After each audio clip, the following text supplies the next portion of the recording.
We're gonna take another deep breath. And we're gonna exhale and lean back again about another 5 to 10 degrees, and we're gonna return to normal. Hey everybody, it's Mike here with Kalkstein Chiropractic. I've got Tanisha with me. We're doing part 2 of our McKenzie video. So if you didn't see the first video, we were over there on the exercise floor. We were covering the cervical or the neck McKenzie. Just as a quick kind of wrap up, if you will, our McKenzies are a functional movement pattern. Not really as much an exercise as more just a movement kind of pattern or a movement position you can get yourself into that will help alleviate pain in any of your joints that you have. Today's video, we're focusing solely on the low back and on our neck. But again, like I said in the previous video, we have McKenzies for hips, we have McKenzies for knees. Pretty much any of your joints, any of your extremities that are bothering you, we can end up doing a McKenzie for in some form of variation. Because ultimately what it is it's movement in the plane that your body is kind of inclined towards disagreeing with. So for today, what we're looking at is a lumbar McKenzie extension would be the full name. This is for somebody who has more of a rounded posture. You know, you work at your desk a lot, you kind of have that natural rounding of your shoulders. That means your body is more prone to liking that flexion, that forward tilt. So what we're going to be doing is we're going to be giving the body some of the movements that it's not really used to throughout the day. So that would be the extension. So kind of opposite of that forward tilt that you might be into from a sedentary job. Now for today, we're going to be focusing our video on the variation that you would more than likely come into the office and receive for your first treatment or exercise day, if you will. And that's going to involve a bar like you can see here in the video. Now, that being said, we want this video to still be informative to those of you who are at the house. So kind of after we talk about it a little bit, I'll show a variation that you can do just with your hands and just standing up tall. I'd recommend using a mirror so you can still see yourself, maybe even filming or using a partner, just so you can make sure you're standing up, correctly, and we'll kind of go over what you should be looking for. But again, today we're going to focus the video solely on using the bar and that at-home variation. But we do have a variation that you can do on the ground as well. So if you want us to do that, in an additional video, kind of cover some more grounds, just go ahead and leave us a comment, and that'll be the next video that Tanisha and I here do, okay? So anyways, without further ado, we're gonna go ahead and look at the extension over the bar, a McKenzie 5, as you might hear here in the office. So what we're looking for, and we can kind of position ourselves to the side. Tanisha, take a step forward for me real quick. We want our bumper, our cushion of the bar to be right above where the waistline or where the belt would be. So Tanisha, go ahead and step back in for me, and that's perfect.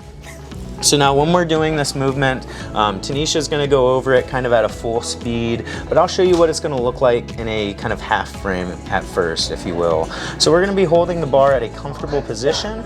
We're going to begin by taking a deep breath, a nice and full breath. So now as we exhale that breath, we're going to lean about 5 degrees backwards. We don't want to lean too far. We just want to initiate that movement. We're going to take another deep breath. And we're going to exhale and lean back again about another 5 to 10 degrees, and we're going to return to normal. So that was slowed down again.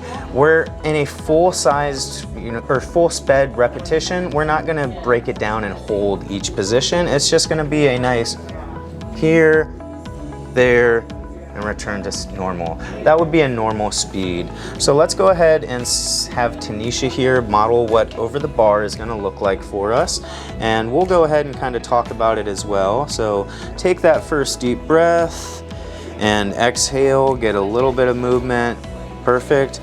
So again, this might be just like with the neck, this might be a little bit more movement than you're capable of doing at the house, because again, Tanisha isn't in a lot of pain. This is more a demonstrational purpose. And so Tanisha, just go ahead and keep going through those repetitions just so at home we can kind of see. Anyways, if you're only getting, a 5-degree motion and you're feeling pressure in that low back, kind of right where that bar would be, that's actually exactly where you want to be, and go ahead and return to normal. This shouldn't be like feeling like you're hyperextending, like you're getting a really big stretch. You should just start to feel an initial pattern or initial pause of pressure, and then we're gonna come back up. So when we're at the house, obviously it's hard to replicate this. It's hard to get a countertop that's right above where the waistline would be. And so that's why I'm gonna go ahead and show the viewers now how we would do this exact movement if we didn't have the bar in front of us. So what we would do is we would place our hands either on the full part of the back or even at the sides, and we're gonna just pretend like that's the bar, and we're going to bend straight backwards from our hands, just like Tanisha and I are doing. And again, you're gonna return to normal. So Tanisha's gonna go ahead and model a couple of those repetitions for us. And I want everybody at home to really focus on making sure that we're standing up nice and tall like Tanisha is. We want to eliminate any of that hunching that we might be doing. And so that's why I said earlier, if you can get a family member, if you can get a friend, or even if you can just film yourself, that's gonna be ideal. I want to avoid doing this in a mirror because I don't want you to be hooked to the side the whole time and then worry about getting some neck problems as well. So let's either film ourselves doing this, or let's have a friend and let's just make sure our form is okay. Or you can come by to the office. You can always come into Kalkstein Chiropractic. We'll get you taken care of. You know, like I said earlier in the video, we do have plenty of other McKenzies that we can do. I said earlier to drop a comment if you want to do floor McKenzies, but go ahead and drop a comment as well if you have some knees, if you have some hips, if you have anything that you want us to kind of go over in an additional video. All right, guys? Like I said, this is Mike. I got Tanisha with me, and we'll see you next time, okay?